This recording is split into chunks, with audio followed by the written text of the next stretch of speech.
So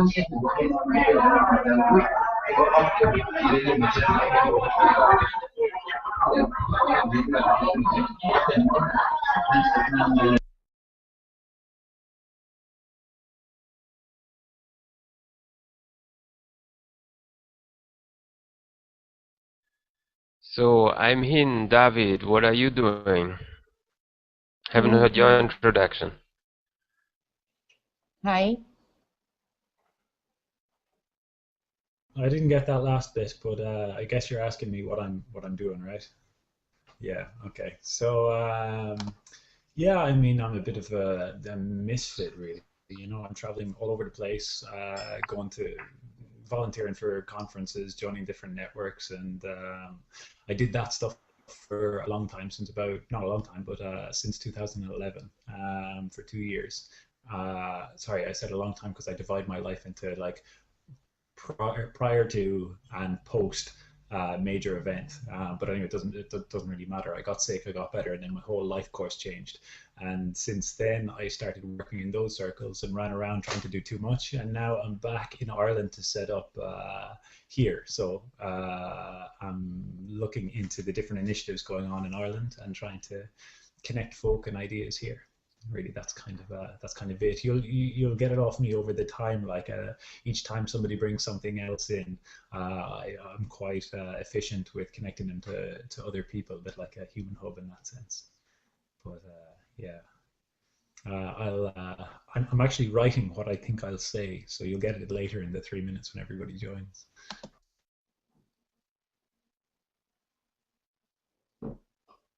Hi, I can see we are on air.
Sure. Oh, we are on air.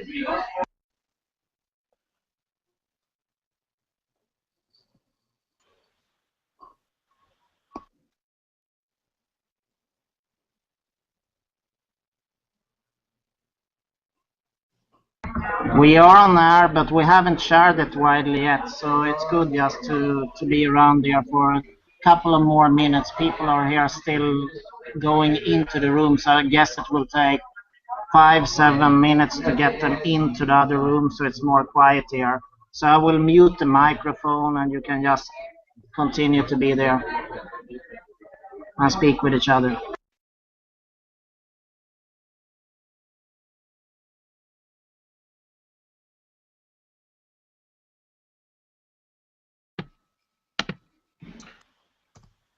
Does anyone know the order that we're speaking in?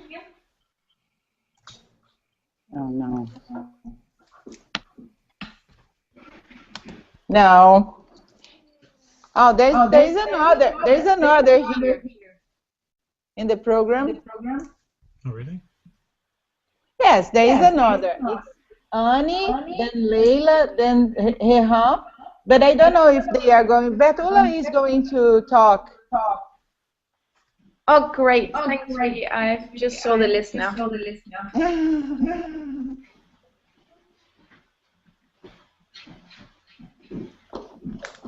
So I'm the lucky one going first. Yes. Okay, I see some people are moving in to the room. We have some small echo there, so I hope you have muted the microphone. You remember to mute the microphone.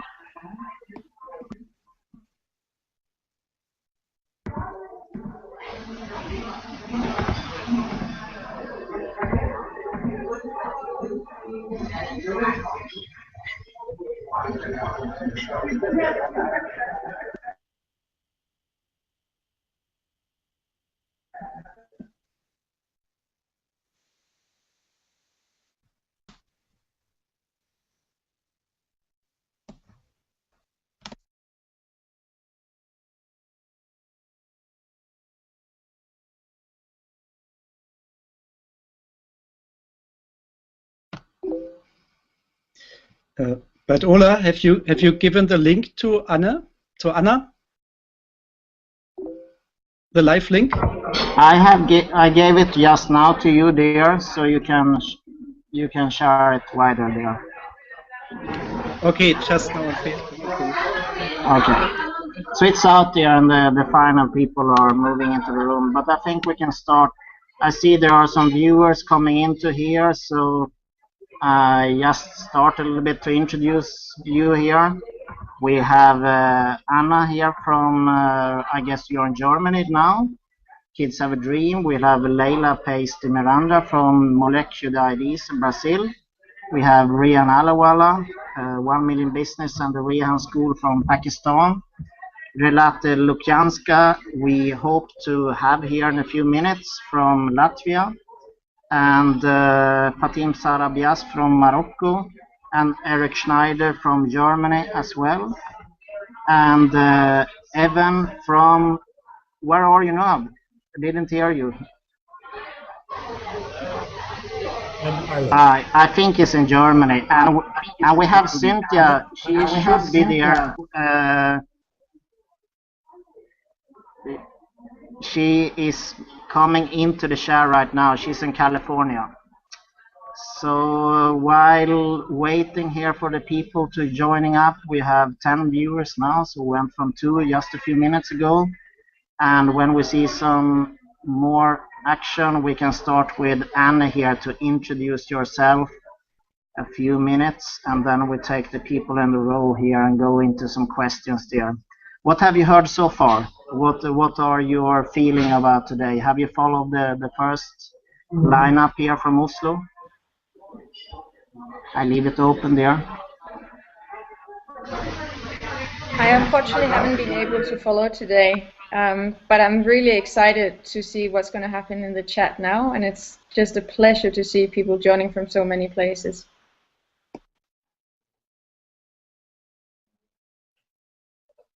Well, I've followed a little bit, and I really liked what I hear. I remember these guys. Oh, no, I don't remember what they were called. These edge riders. Edge riders. Yeah, and that was some pretty cool stuff. And what I really like is that it's a rocking network all over Europe, and that's pretty rare so far. And I have the impression that they are going on a pretty high level. And I have to say, from my past 13 years that I'm in youth leadership and all this stuff globally, that I have so far only met one little youth leader in entire Europe who would qualify for a Yes Jam of the awesome guys of Yes, Youth for Environmental Sanity, yesworld.org, who started youth leadership in 1992. And they have had jams of amazing young heroes all over the planet. And in 20 years, there hasn't been a single one in Europe, and also because people wouldn't qualify for that level. So, and that's really important.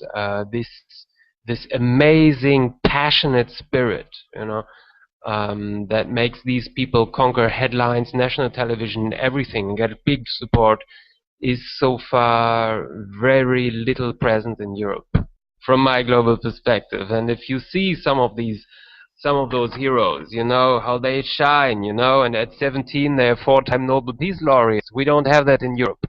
We got other people who have 120,000 active youth from 4,000 schools at a global stage with the Dalai Lama, Deepak Chopra, Al Gore and stuff in Canada. That's rocked by young people, That's youth leadership. That's not youth participation. And I had a sense today that for the first time ever, I heard of such rocking people in Europe. So thank you very much for inviting me today at last minute. Okay, we're warming up here slowly from Oslo. I can hear my own voice in the background, but that's great sometimes.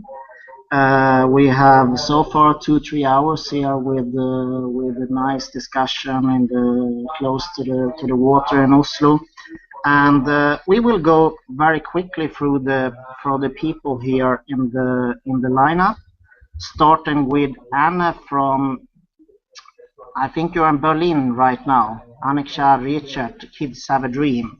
So just tell about what you're doing, and we go through the other people, and then we have some solutions and some ideas, and we take it from there. So first of all, it's a pleasure to join you from Berlin. I've been living here for a year now, but actually my project started in 2006 when I lived in South Africa. And I work for a fantastic organization called Necrosis Haven, which was started by a little boy who died when he was 12 years old of HIV. But he had a big dream that he wanted to create a shelter where HIV-positive mothers and their children could remain together. And I was so inspired by seeing the change that this little boy could create even after he had passed away. And I wanted to create an organization that allowed other children from all around the world to be inspired by his story, but also bring the legacy forward. So for the past 6-7 years, I have organized workshops in collaboration with local teachers and social workers, where I have asked young people between the age of 10 and 15 to draw their dreams for the future.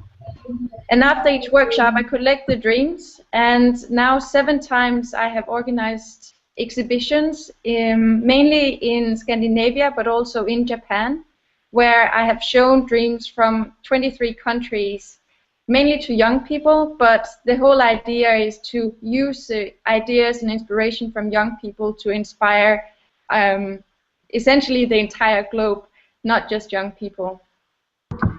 The project And just the last thing, the project I'm working on right now is to create a database of dreams where we can collect dreams from 100 countries, and we'll show them on the Berlin Wall for the 25th anniversary of the fall of the Berlin Wall. Thank you.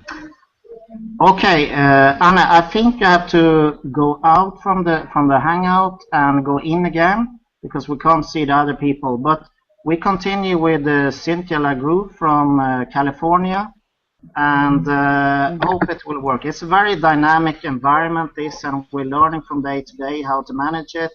It's a lot of complexity and echoes, but this is how the real life works in the digital space. So welcome here, Cynthia. Thank you for having me, and this is a great experience. I love the graphic that's on the Living Bridges webpage. It's a bunch of skydivers kind of coming together and connecting, and this is kind of what it feels like a little bit. So it's a really thrilling opportunity. And so I'm executive director and founder of Compathos Foundation. We're a arts and media foundation that we do media production, film, and we work with a lot of artists around the world. We also do a lot of education and research screenings, things like that. We're harnessing the power of the arts and media to inspire transformation, global citizenry, and social action. And the whole idea of Compathos is the word compassion combined with pathos, and pathos is a story that moves the viewer to action. And so right now we're initiating a program with youth and students to be able to travel to different places around the world to work with communities to help them tell their stories. And I'm really interested in these kinds of conversations where we can identify micro narratives and macro narratives on a global scale. And I'm super interested in just bridge building between what's going on in Europe and America. How can we bring people together within different communities? How can we kind of set a fire to this? I think that storytelling is a huge part of that. There's so many great stories to tell, and so Compathos is a real platform to do that. We love to curate and put stories that inspire others out there, and I've heard so many inspiring stories this morning or this evening. I'm in California. So I just want to thank you so much for inviting me. Okay, we go to Evan. I think you're in Germany as well, but you are originally from Dublin, Ireland. So tell about what you're doing there. Hi. So yeah, I'm in Ireland at the moment, and I've just gotten back here after a period away. Really, I've kind of been traveling since about 2011, and in this time, I just kind of learned about the world of social change and like, well, everything that we're talking about here. And about, I've always been interested in distributed communities, and so started to get involved piece by piece.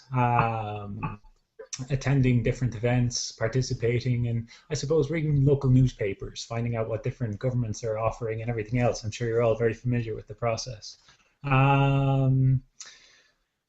At the moment, coming back to Ireland, I suppose I've tried to join different networks and I've tried to be effective online, but I feel that there's a real importance of connecting people and place and getting the feet firmly on the ground and personalizing the home front. In Ireland, at the moment, there's a massive amount of need. I'm sure you're all aware of the global situation. But there's also a lot of openings there. There's a lot of enthusiasm, and I suppose the double edge of the bust in society is that the communities are coming back together again, that people are starting to talk. There's more local innovation and community development. But for a lot of these cases, the tools that are necessary to do the job aren't really available. And these tools for local community development are coming from, I suppose, interactions like this, where we're each learning from each other and everybody has their different set. And as these begin to come together and the stories come together and the sharing of these stories mutualize a value system and an approach, like this whole process is aggregating a big change in kind of community in general. In Ireland at the moment, I'm here to try to facilitate that. My background then is in the philosophy, arts. I got involved with social business and European project development, but I teach dance and circus to kids, and I'm also quite active in a bunch of different networks involving everything from impact investment through the commons, through all of these modern emergencies, and that's really it there. I'm kind of listening to the stories and already kind of joining the dots. I think partnerships for change so far, the thing that's standing out for me the most is the youth work and the potential for linking up youth developments across the world. And then, like the girl earlier on from Mama Wahmita, she was talking about selling beads, you know, and I'm sure those same beads could sell in California, probably for a lot more. And they can sell in networks like the Youth Cafe network that's developing in Ireland. Borders creates potential for cultural education for kids who also get to learn the process of they learn about awareness about the globe, different connections and conditions in different places, and also about how to build the social structures necessary to connect and have those mutual connections work for each other. Yeah, that's it really. Hi. Okay, thank you very much. Eric from Schneider, he was here. Well, hello everyone. My name is Eric Schneider, and I'm joining you as the director of Youth Leader. Youth Leader started as a magazine to bring the stories of the great change makers of today and their model solutions, where there are thousands in Oslo and all kinds of places, in a fresh, lively, dynamic format to the people, and especially to the young generation. Because from my point of view, everybody aged 20 plus usually can hardly upgrade the operating system to run this awesome integral software of changing the world. And many of us don't have the time. Okay, the few that do are here today, but the majority population, it's kind of difficult to get to them. So I really want this change-making world and the new meme set and opportunities for action, and especially the embodied manifestation, real people, the heroes of today, lots of youth leaders like these folks,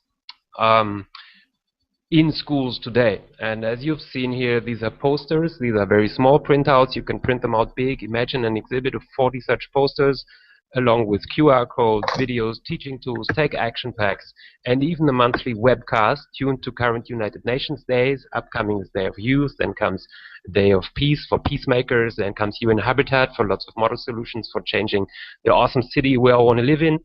This is the stuff I work on, and I collaborate closely with these youth leaders and adult change makers, very famous people, because they have the time and they love connecting into the education sector. So I basically also redefine the image of passionate youth as our new highly gifted. So if we have 3 or 10 kids at school who are empathic, who have empathy, interested in global issues, and are social entrepreneurs, these people are showered with awards, you know, and it can't be that in school we tell them there's no time for this, you should take care of your C in chemistry. So say, look at them as the highly gifted, you know, in music or in sports, and give them opportunity to practice their skills, their change-making skills, in a self-organized learning environment, by also benefiting class activities, performing in public, making headlines. It's great for the status of the school too. So that we switch the view of what these talented change makers are like for the multipliers and the teachers in education. And at the same time, these wall displays with posters, with videos, with monthly campaigns, that's a learning environment. It's the same kind of learning environment that we use at our gatherings of changemakers, and they connect with it online through webcasts. So I call this an informal sustainability learning environment. So I make leadership congruent with progressive education. And it works really well because I got lots of these flags. And these flags here are by UNESCO. And it's an official project of the United Nations Decade of Education for Sustainable Development. I got 4 times status with that, you know, so, and that is a very powerful seal of approval for people coming with our poster collections, videos, and webcasts, and thereby show to their teachers. In Germany, it's very well established, but also in India, the US, Brazil, that this is high quality. You know, because over there, civil society stuff, people don't think it's important for education. So it's a golden key, you know. So it's very interesting. This is the stuff I do. So I believe what we need to give young people is awesome superstar role models, because they hardly see those, to make them available every day through Facebook posters in their normal schools. So we override the unsustainable role model meme systems, and give them opportunity for action with those people. So they're playing music with them or playing football with them, but in this case they're taking action with them, and peacemaking, microcredits, replicating amazing model solutions. And many of them are driven by teens. And the epicenter for this is in Cynthia's environment in the US, so where the new 60s are happening, and in Canada, where teenagers are taking amazing actions today. And that's a very good things also for Europe to get inspired for what young people can actually do. So that's what I do. That's really great, dear, and I think you already went into the solutions a little bit. And now we have Fatim Bias. I think you pronounce you right. You're in Morocco right now. So please tell about yourself a little bit, and then we go further to Brazil. Okay, hi. Hi, everyone. I'm Fatim Bias from Morocco, Casablanca.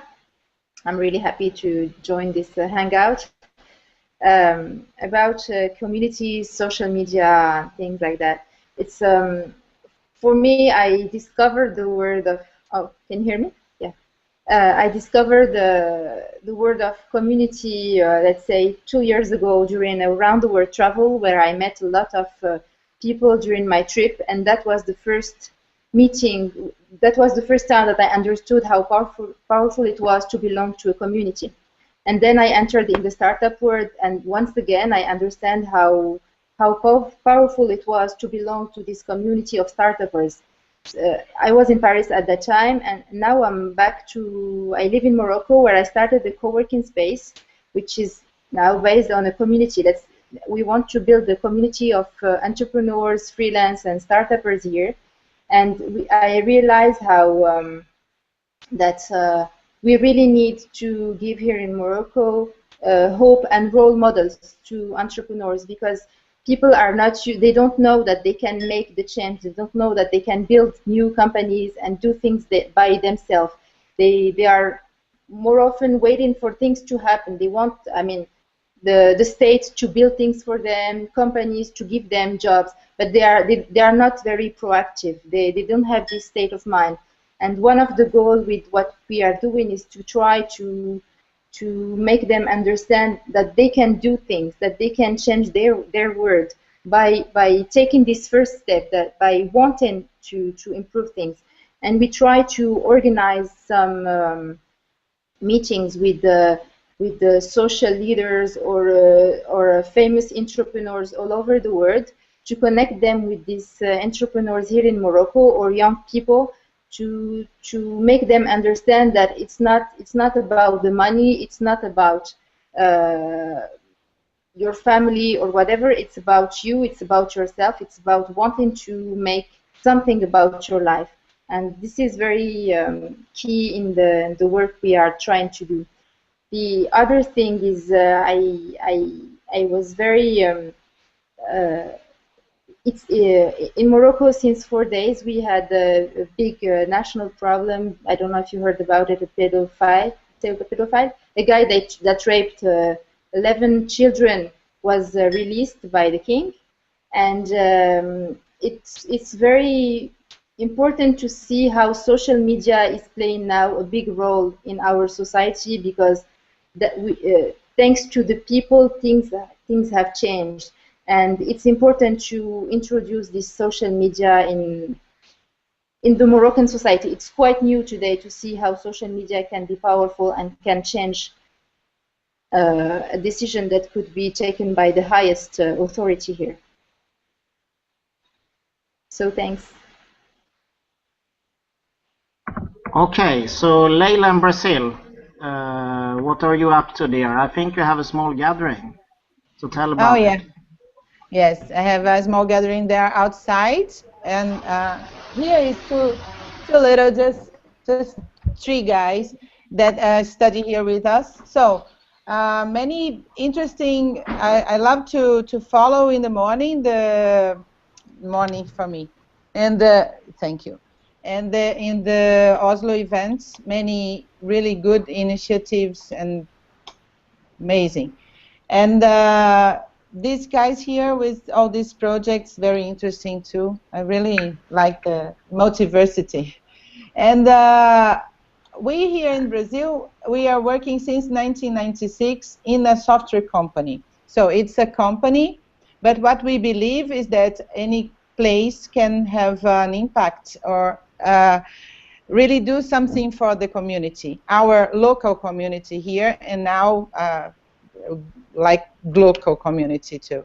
So the software company receives children from since they are 4 years old. So there was one guy here, Mateus, vem aqui rapidinho. This guy here, for example, he is here. He came here for first time when he was 5, and he studied here with until 10, and now he is 15 years old. And you can speak English? No. So go there. And then what I want to show is just that we have worked now with more than 1,000 children, and sometimes they stayed here a lot. And what we do is ask them what they want to do.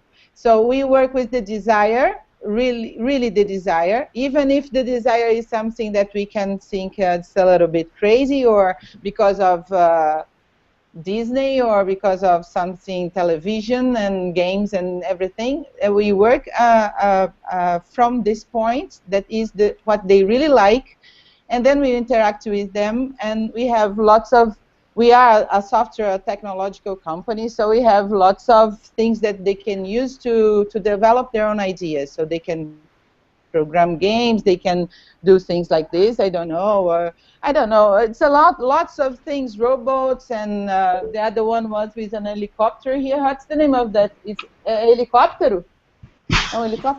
So And today, what we intended to do to join the event, and we are doing it outside, but it's too noisy, is celebrate.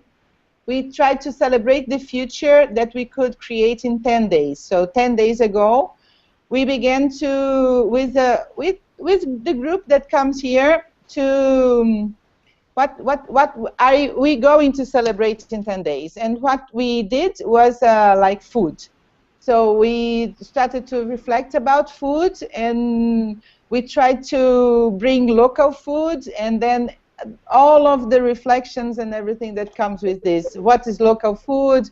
Are we what is food for the community? And that's what we are doing today. It's a gathering. We love to celebrate. We think this is the best to join people and to work together. So I'm very happy to be here celebrating the future with you too, and inventing it. Yeah. Okay, Rehan, you are the final one here in the lineup right now. You are all over the world, so please tell about you and what your ideas and dreams. Thank you, Bert. Thank you, everyone. It's great to listen to all these great people here. I was enjoying Fatim about the social media in Morocco. It's very difficult to make friends in Morocco for some odd reason. I don't know what's wrong with Facebook is not very common. I don't know for that. Well, some of you might know. Basically, I come from Pakistan, and Pakistan faces 50 to 70% illiteracy, which means that 50 to 70% of the country, which is 70 to 100 million people, or even more, cannot even read their own name in any language. Similar problem is in India. So 700 million people cannot read their name in any language, not even native language. However, mobile penetration is very common. So we have started to make videos which can teach people basic character recognition and basic English in 3 months. And that's what I've been doing for the last 6-8 months. And the latest versions of the videos, we have released the 2 versions so far of the school DVDs. These DVDs are available in Pakistan through the local illegal DVD shops, and people can take their mobile phone and pay them 20 cents and get those content installed on their memory card and watch those videos and learn basic English through videos. And these videos can be then used for, Bluetooth it to anyone else or just transfer it. The latest versions of the videos, we want Rowan Atkins, Mr. Beans to perform them. So we've created some mime-based videos where people can use the content anywhere in the globe. For example, in Somalia, there are 22 languages. So instead of trying to create 22 different versions of videos, why not create content which is understandable by any language person? So that's some of the work we have done. I don't know where to share the link. I can share the website of the content. You guys can have a look and give some feedback. I can also share the introduction video. It's on rehanschool.com, but I'll share it with Bert here, which you guys can then.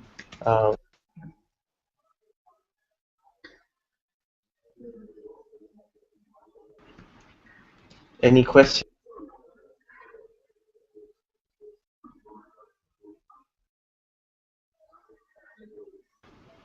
Okay, I think that was really great, Rehan, and I would also like to introduce you to Willy Scholl, who is part of the Living Bridges team. And Living Bridges is a type of a bridging community. We try to bridge communities like you have seen today, which share similar interests around the world, but we also try to bridge the digital and the local spaces. And one of our experience over the last 2 years is that it's really complex just to make a hangout like this when you do it with Africa, maybe or India, because you have energy fallouts. In some countries you're not allowed to show it. It doesn't work for some moment. So an important learning is that you really have to be open for change. You can't plan in a linear way and be perfect. That was the first learning. And also to bridge the local and the digital space, you need a lot of people to bring that space into living. So Willy here is sitting behind and managing and harvesting the information now to other social media spaces. So I would like you just to give you there 1 minute or tell a little bit what you are doing now, and then we can go back to the panel here and see what is the future for you. You can start to think about it there. How do you go to action? I think Eric here before, he had some really nice examples. But what is really the key message, how you go about the future? But Willy, start a little bit there. Yeah, I'm doing this professionally since 1995 to think about the future trends and innovations. And lately, since 2010 or so, I'm concerned about the future of mankind in total. And so I'm thinking about social innovations much more than before, because we are in danger to have too much technocracy and not to think about social and cultural innovation. How we can use social media for change, of course, but even on not high-tech levels, you can imagine to have social innovations to encourage people and to catalyze change, and of course to have different economical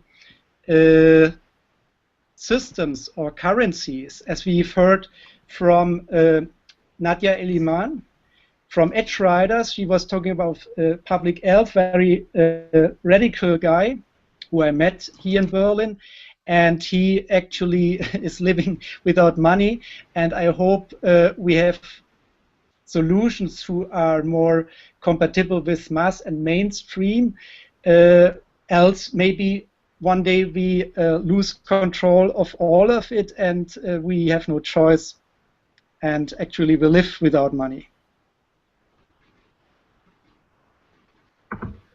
Okay, now we saw also the final contributor here from Gothenburg, Sweden. It's a youth camp going on. I think it's the 5th day. And I see some people there, so we'll let you introduce you. Can you hear us? Yes, ma'am. Hello. Tell about. Maybe you can introduce. Yeah. Hello, my name is Hamuna. I'm from Georgia. I'm now using exchange project in Sweden, and I'm very interested in this conference. I'm very what's going on, because the same problem is in my country as well. I think it will be good and experience to hear another country. And we're from Tipsnätverket in Belgium, which is the hosting organization. So it's lovely to see you all. So now people are wanting to join? No? Okay. So yeah, we've been talking about and empowering youth all week. And it has been very interesting, like to learn about how it's done in many different countries. We are 5 participating countries. The country has its flavor, and every youth culture has its own way of empowering and creating jobs and so on. So yeah, it has been a very nice experience. Yeah, and we have some more people there in the Hangout as well.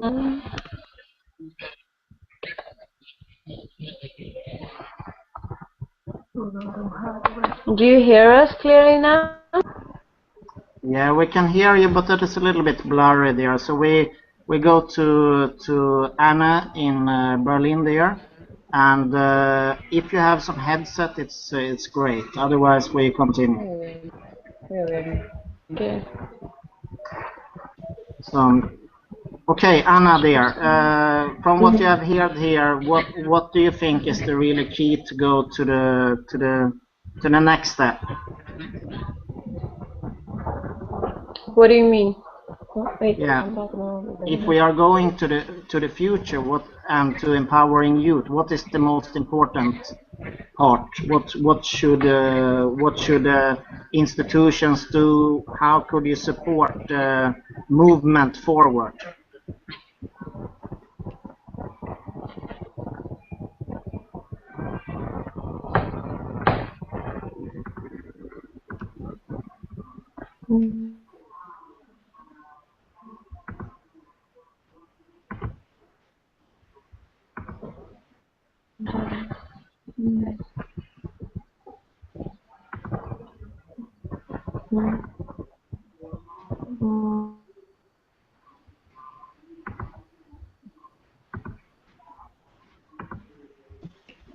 Sorry, can you hear me now? Yeah. Good. Did you just miss what I just said? I think my microphone was muted. Yes. Okay, sorry. I'll just repeat it quickly.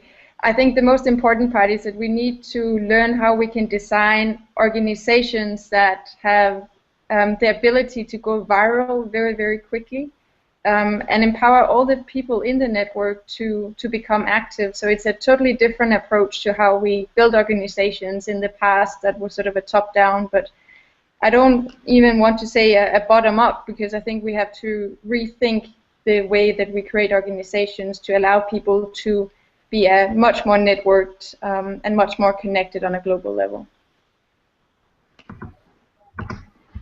And Cynthia from California, what is your message ahead? What is the most important things you can do as an institution or to empower youth ahead?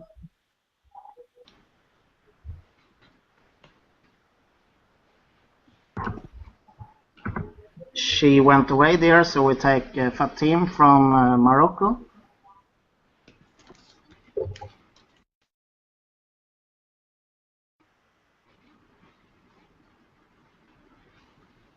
Hello? Okay, sorry, my video connection just went out. I think that am I live on this? I guess so. For me, I'm really interested in just the idea of press freedoms and keeping our freedoms to communicate. I think that's a really important part of democracy. So I'm looking for ways to collaborate and form systems where people can keep their communication systems open, regardless of the challenges. Can also see here from Latvia, Renate is joining from Latvia. I think you have maybe some problem earlier, so tell about what you are doing there.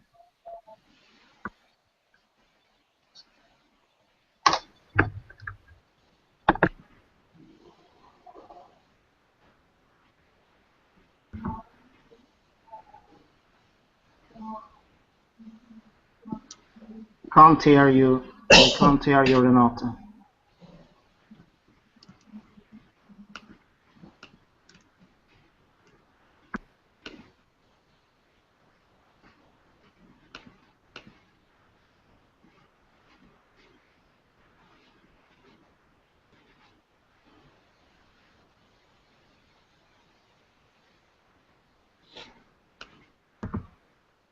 Okay, we go to Brazil to hear your view there. Okay, can you hear me? Yeah. Okay, so your question is what I think about what is the next step in future to build a future that empowers youth. What I think is that the enterprises like mine can do something, and they can really empower the community. Everywhere can do this. Everybody can do this, and I would love to see not only the children in schools, but this community taking care of them, and not only the children. When I know that and I think all these initiatives of everybody doing what they want to do, even if they are a little bit different from each other, it's very, very healthy, and it's if you stay connected like we are now, it's even healthier. So anything that you want to do, if you really think that it's good for the future, I think you should be doing. So what everybody is doing now. And I think this kind of the enterprise, the companies begin to really work with people. It sounds like a little bit crazy, but we are doing it since 1996. And we don't, like here in Brazil, many times we go and we invest where out far from where we are. And we choose to work in our environment, in our community, near our community, and not put children in schools. Even if schools can be very nice and different and everything, but they are artificial environments, always. And companies are not artificial environments. They are the city. Everybody can. I think it should be really nice. And today I asked, just to finish, I asked the three guys that are here today what they think about the future, what they want to the future, how they see the future. And one of them said, I think it's good to have more police and a clever police, more well-trained. And this, I think I'm going to talk with him like until he changes, because I really don't think that it's the future that we should build, a future with more people taking like police. It's like this, and that's it. That's what I think. Fatim from Morocco there, do you have some ideas there? Actually, there's something that strikes me is how to build a future where you have people that are, like you were saying from Pakistan, either that are not, have never been to school, have never studied, so don't know how to use social media. There's really a big challenge with these people, and at the same time, on the top of our companies or governments, we have people that have this old way of thinking that is so far away from what the youth want and what they want to build. So there is really a huge gap between the two. So today I don't have a solution to give, but there is definitely big things we could build by putting this. I mean, the youth that want to change things, people that are thinking with the old way of thinking. How can we build something together? I don't know, but maybe by talking, starting to communicate and see what are our goals and how we see our future together. We also lately here came to Lane Hartzell in Bangkok. So can we have some input from there? What is your view on it from Thailand and Southeast Asia?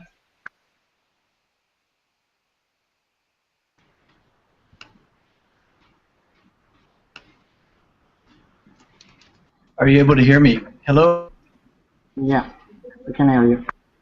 Okay, said my microphone was muted. Well, first let me say hello group. I'm late. I had to do a special fix the internet here, and I'm happy to be here. Just want to say that start out.